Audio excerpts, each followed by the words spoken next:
Ek het al die pad na Helton toe gery. Dis 'n baie mooi Pudo hierdie. So dit is hoe die Courier Guy locker se nuwe lockers lyk julle. Ek is mal oor die nuwe look and feel. So hierdie pakkie gaan na 'n vroutjie toe in Harties. Onthou wat ek sê, die Courier Guy locker, hy sê begin. So as dit dis 'n drop af. Ek sit my kode in wat ek gekry het.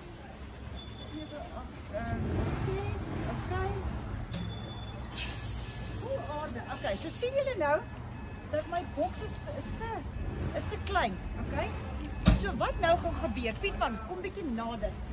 So nou vra ek my parcel undetected. Have you deposited parcel close the door? Nou gaan ek sê no. Would you like to do so? Box change. So sien julle hierso. Jy kan net bietjie na oor box change. Choose the right size. Nou gaan ek large. Nou gaan hy large oopmaak. Waar is die large hierso? So nou kyk waar hy oopmaak. Do you see it? Do you hear it? Oh my orde. Okay, hierso is die large. Jammer, is my fout. As hy. En dit is so maklik dit is julle en dit is hoekom ek altyd sê maak seker jy R200 op jou krediet, op jou rekening. As hy maklik soos dit? Yes.